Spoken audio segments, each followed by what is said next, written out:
अस्सलाम वालेकुम नाज़रीन। अली अमीन गंडापुर से लाख इख्तलाफात सही, लेकिन उन्होंने परवेज़ खट्टक और दीगर पीटीआई रहनुमाओं की तरह इमरान खान से गद्दारी करने की बजाय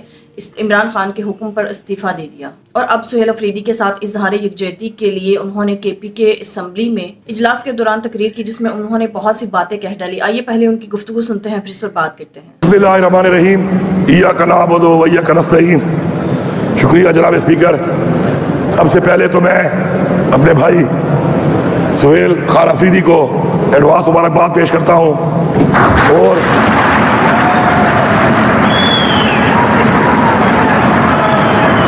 उनको यकीन दिलाता हूँ कि इंशाअल्लाह हमारा जो सफ़र है तहरीक इंसाफ का सफ़र, हमारे इमरान खान हमारे लीडर की सरबराही में जो हम तय कर रहे हैं, जिसमें हम चाहते हैं कि इस मुल्क में कानून की बालादस्ती हो, आइन की पासदारी हो, इस मुल्क के अंदर ह्यूमन राइट्स हो, इंसानी हकूक हो और सबसे बढ़कर इस मुल्क में इंसाफ हो। तो इंशाअल्लाह ये जो हमारी जंग है जिसके लिए हमारा लीडर इमरान खान कुर्बानी दे रहा है, इंशाअल्लाह इस जंग को हम मिलकर इंशाअल्लाह लड़ेंगे और इंशाअल्लाह इसमें कामयाबी हासिल करेंगे। मैं ये वादे करता हूँ यहाँ पर, और मेरे लिए फ़ख्र की बात है कि अल्लाह ताला ने मुझे अपनी ज़िंदगी में मौका दिया कि मैंने इमरान खान के हुक्म पर अपनी वज़ारत आला से इस्तीफ़ा 8 तारीख को, उसी दिन जिस इमरान खान ने हुक्म दिया, मैंने दे दिया था।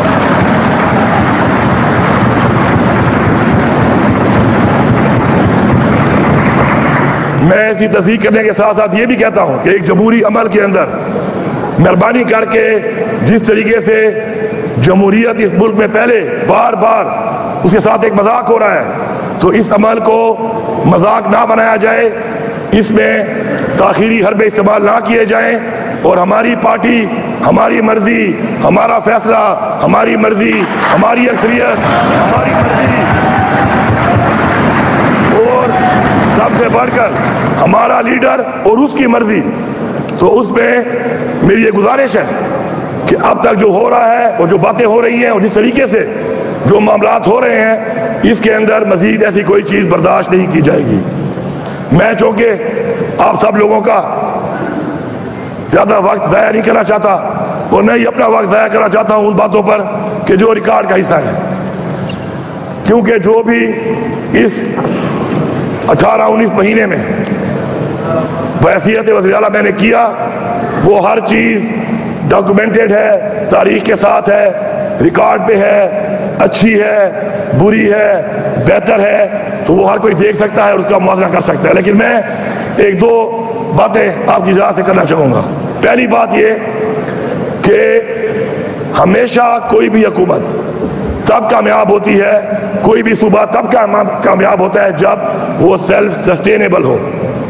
अफसोस की बात यह है कि जब हमारी हुकूमत आई तो हमारे पास सिर्फ 18 दिन की तनख्वाह थी खजाने के अंदर, लेकिन अल्हम्दुलिल्लाह मैं फ़ख्र से कह रहा हूँ, रिकॉर्ड पे कह रहा हूँ कि इस महीने की तनख्वाह देने के बाद 280 अरब रुपया इस खजाने के अंदर पड़ा हुआ है आज की तारीख में।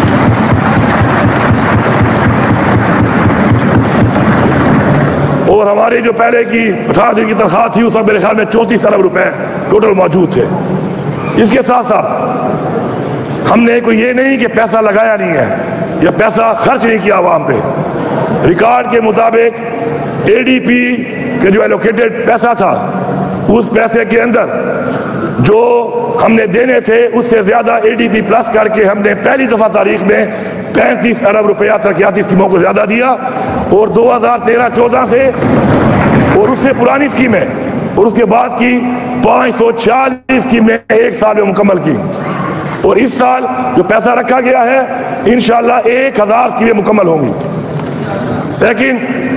मेरी अब सबसे गुजारिश है, वहां में बैठे सब लोगों से, आपका गिला मुझसे जरूर होगा अपोजिशन का कि मैंने आपको फंड नहीं दिया, मैंने आपको फंड नहीं दिया, लेकिन मैंने आपके हल्के की आवाम को फंड दिया है, मैंने आपके हल्कों में पैसा दिया है। इमरान खान के विजन के मुताबिक मैंने हर हल्के की वो स्कीम जो जारी थी उसको फंड दिया है और इंशाअल्लाह मैं ये उम्मीद रखता हूँ और मुझे यकीन है कि इसी पॉलिसी के तहत हल्कों की जो आवाम है वो हुकूमत बनने के बाद चाहे जिसको उसने वोट दिया, जो भी उनका नुमाइंदा है, लेकिन आवाम जिम्मेदारी होती है हुकूमत की, तो हल्कों के अंदर उस आवाम की जितने भी उनके पर वसाइल उनके लिए खर्च होने चाहिए उन पे इंशाल्लाह होंगे। मैं आखिर में सिर्फ इतना कहूँगा कि इंशाअल्लाह हमारी एक तहरीक है, जद्दोजहद है, और वो जद्दोजहद इमरान खान की ज़ात की नहीं है। वो आज जो कुर्बानी दे रहा है, वो कुर्बानी वो हमारी इस कौम के लिए दे रहा है, हमारे बच्चों के लिए दे रहा है, हमारी नस्लों के लिए दे रहा है, और हम डट के खड़े हैं उसके साथ, और डट के इंशाअल्लाह खड़े रहेंगे। और वजह सिर्फ एक कि वो हमारी जंग, हमारे बच्चों की, हमारी कौम की, हमारी मुस्तकबिल की जंग लड़ रहा है। मैं यहाँ पे वादे करता हूँ तमाम इदारों को, वफाकी हुकूमत को, कि बहुत हो चुका है। इस मुल्क पे जो चैलेंजेस हैं, जो हालात हैं, जो इस सूबे के हालात हैं, जो लॉ एंड ऑर्डर के हालात हैं, जो दहशतगर्दी है, हमारे वो चैलेंजेस ज़्यादा ज़रूरी हैं इससे कि हम एक दूसरे में विक्टिमाइजेशन करें। हमें आगे बढ़ना होगा, और आगे बढ़ के हमें इन चैलेंजेस का जो हमारे सूबे को हैं या हमारे मुल्क के हैं, चाहे वो दहशतगर्दी के हैं, चाहे वो माशी तौर पे हैं, उनके ऊपर फोकस करना होगा। तो उसके लिए आगे बढ़े। आगे बढ़कर आपके पास एक ही हल है कि जेल में बैठा हुआ वो कैदी नंबर 804 जो इस वक्त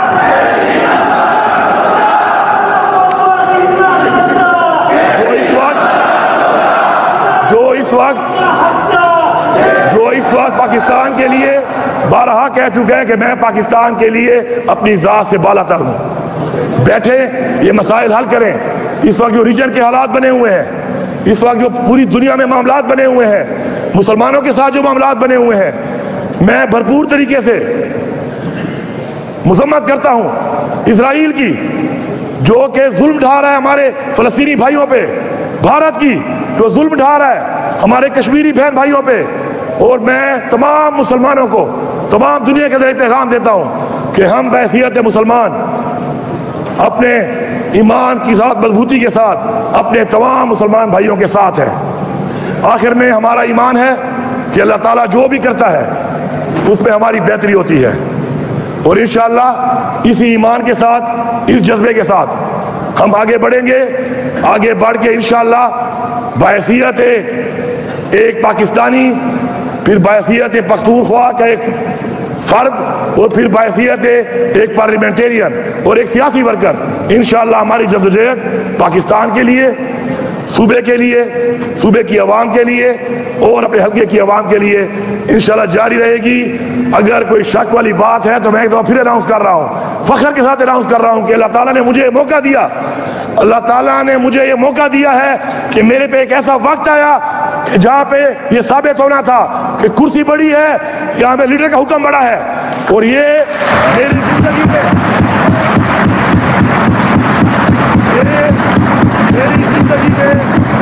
अल्लाह ताला ने मुझे सुखरू करने के लिए शायद इस जगह पे खड़ा किया हो, और उस खड़े होने पर मैं अल्लाह का शुक्रगुजार हूँ कि उसने मुझे कामयाब किया। इसमें उसने मुझे एक सेकंड के लिए भी सोचने का मौका नहीं दिया कि मेरे पास कोई और ऑप्शन भी है, क्योंकि वफादारी और इज्जत ये दो चीजें हैं जो हमें इस्लाम कहता है और हमें अपने अजदाद ने बताई है। हम इस चीज के ऊपर अगर अपने आप को साबित कर लें तो मेरे ख्याल में ये चीज जब आप साबित कर लेते हैं तो आप दुनिया में, जिंदगी में एक वो चीज जीत जाते हैं, एक वो मकाम हासिल कर लेते हैं जो न किसी कुर्सी में है न किसी ओहदे में है। आप सबका बहुत शुक्रिया। नाज़रीन, हम सब जानते हैं कि अली अमीन गंडापुर बहुत से तनाज़ात का शिकार रहे और बहुत सी ऐसे बातें जो इमरान खान ने उनसे कही थी उन पर वो अमल दरामद नहीं करवा सके, और इमरान खान बार बार कहते रहे कि इमरान खान जेल से जो भी बातें कहें अली अमीन गंडापुर को उन बातों पर इम्प्लीमेंट करवाना चाहिए। लेकिन अली अमीन गंडापुर इमरान खान की पॉलिसीज को इम्प्लीमेंट करवाने में काफी हद तक नाकाम रहे। अब उसके पीछे की क्या वजूहात थी, क्या वो कंप्रोमाइज थे या फिर उनकी कुछ मजबूरियां थी, ये तो आने वाला वक्त ही बताएगा, क्योंकि अली अमीन गंडापुर उन कुछ रहनुमाओं में से एक हैं जिन्होंने इमरान खान का बड़ा लंबा साथ निभाया है, और 9 मई के बाद भी वो कंप्रोमाइज नहीं हुए और उन्होंने इमरान खान का साथ दिया। उन पर बहुत से मुकदमात भी हुए, लेकिन अब जब वो KPK के वज़ीर आला बने तो ऐसी उनकी क्या मजबूरियां थी कि वो इमरान खान की पॉलिसीज को इम्प्लीमेंट नहीं करवा सके। लेकिन नाज़रीन, एक बात का क्रेडिट तो अली अमीन गंडापुर को देना पड़ेगा कि जैसे ही जेल में बैठकर इमरान खान ये हुक्म देते हैं कि अली अमीन गंडापुर को KPK के CM के ओहदा छोड़ना पड़ेगा और सुहेल अफरीदी को KPK का CM मुंतखब किया जाए, तो इस बारे में अली अमीन गंडापुर फौरन इमरान खान का हुक्म बजा लाते और फौरन से इमरान खान के हुक्म पर इस्तीफा दे दिया। वो CM की कुर्सी पर सांप बनकर नहीं बैठे। अगर वो चाहते तो इस मामले में बदमज़गी कर सकते थे और रोड़े अटका सकते थे, और पीटीआई को भी ब्लैकमेल कर सकते थे, लेकिन उन्होंने आला ज़र्फी का मुजाहरा करते हुए फौरन सीएम के ओहदे से इस्तीफा दे दिया और सुहेल अफरीदी के साथ इजहार यकजहती करते हुए केपीके असेंबली के इजलास में तकरीर भी की, जो कि हम सुन चुके हैं। नाज़रीन, सुहेल अफरीदी को केपीके का सीएम मुंतखब करने के बाद हमने देखा कि पीटीआई के दरमियान पूरे पाकिस्तान में जो भी इख्तलाफात थे वो भी खत्म हो चुके हैं। नाज़रीन, आपकी इस बारे में क्या राय है, कॉमेंट में जरूर बताइएगा। अगली वीडियो में मिलते हैं, तब तक के लिए अल्लाह हाफ़िज़।